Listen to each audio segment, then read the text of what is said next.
एक बार भगवान श्री कृष्णचंद्र जो नित्य रास में गोपी जनों के पास नित्य रात्रि में रस विलास करते थे, आनंद मगन होकर जो जिस भावना से उपासना करता है ठाकुर जी वैसे ही सुख देते हैं। ये गोपीजन कांत भाव से, प्रीतम भाव से, पति भाव से आराधना करती, तो प्रभु वैसे ही हास्य विनोद रस क्रीड़ा करते। तो एक दिन सब गोपियां बैठी हुई थी और बहुत समय व्यतीत हो गया, प्रभु नहीं आए। तो फिर इसके बाद जब प्रभु आए तो गोपीजनों ने पूछा, आज बहुत विलंब हुआ सरकार। बोले, आज हमारे गुरुजी आए थे। आपके गुरुजी आए थे? बोले, हाँ, पल्ली पार यमुना के हैं। कौन गुरुजी हैं? बोले, दुर्वासा जी आए थे। भगवान संतों का आदर करते हैं। बोले, फिर तो आपके गुरुजी के दर्शन हम भी करेंगे, बहुत सूक्ष्म विषय है। बोले, हाँ, गुरुजी के दर्शन ऐसे नहीं किए जाते।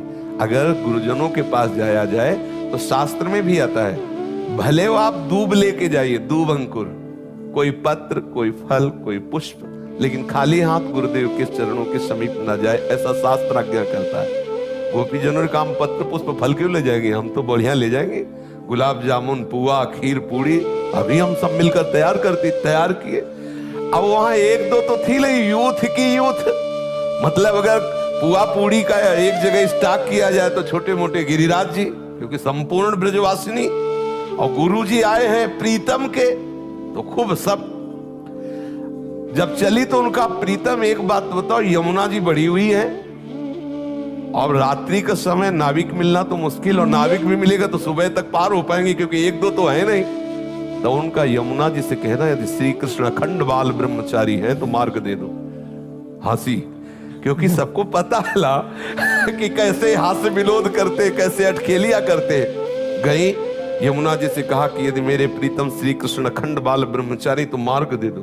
यमुना जी हट गई, पूरा थल की तरह जल एकदम हटकर सूख गया, निकल गए।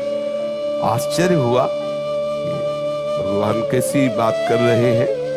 दुर्वासा जी के पास गई, प्रणाम किया और कहा, महाराज ये भोग स्वीकार करो। बोले, आ डालो।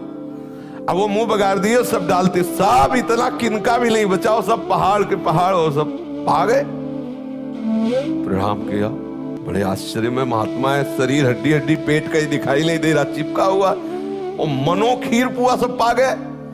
बोले, महाराज यमुना जी बाढ़ी हुई, लौट के जाने। बोले, आई कैसे थी? बोले, प्रभु ने कहा था कि अगर हम अखंड बाल ब्रह्मचारी हैं तो मार्ग दे दो। तो बोले, जाओ यमुना जी से कह दो कि दुर्वासा ने यदि दूब के अंकुर के सिवा अपनी जबान में कभी कुछ रखा ना हो तो मार्ग दे दो। गोपिका हंस पड़ी, बोले, मान गए गुरु चेला दोनों झूठे।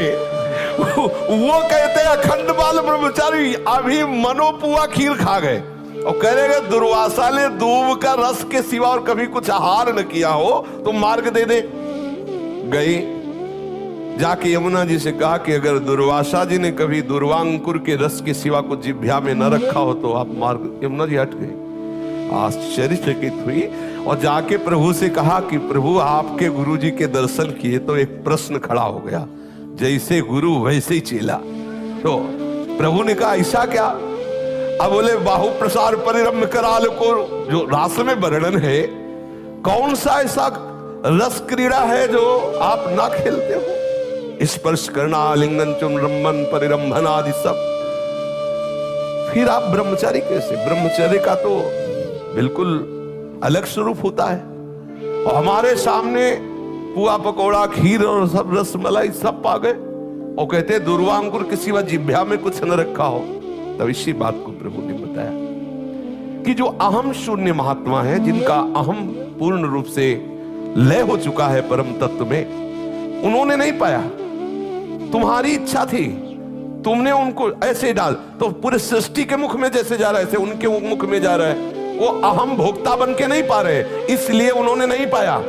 आपकी दृष्टि में पवाया गया, आपकी दृष्टि में वो पाए, लेकिन स्वयं ना उनकी इच्छा है ना वो भोक्ता है, इसलिए उन्होंने नहीं। इसलिए उनका वचन सत्य है, स्वयं में कभी आहार रूप से स्वीकार करते हैं तो केवल दूब का अंक, और हम स्वप्रतिबिंब विभ्रमा, जैसे छोटा सा बालक अपने प्रतिबिंब के साथ खेले, ऐसे गोपियों के आत्मा रूप में, उनके पतियों के आत्मा रूप में, और चराचर जगत के रूप में जो परम तत्व विराजमान है, वही श्री कृष्ण स्वरूप से क्रीड़ा कर रहा है। वो अपने आप से अपने आप में खेल रहे, इसलिए अखंड ब्रह्मचारी है।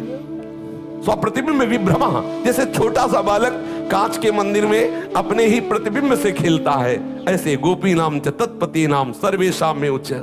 गोपियों के पति और सब चराचर जगत की जो आत्मा है वही अपने आप से अपने आप में खेल रहा है, इसलिए अखंड ब्रह्मचारी। तो हमको अपने कर्मों का फल इसलिए भोगना पड़ता है कि हम अपने कर्म मानते हैं और हम स्वयं अहम से एक शरीर में सीमित हो गए हैं, इसलिए भोक्ता बनना ही पड़ेगा, जबरदस्ती बनना पड़ेगा। यदि आप कर्ता बनेंगे और आप कुछ ना बनो तो देखते रहो जो कुछ हो रहा है, आप जीवन मुक्त हो जाओगे।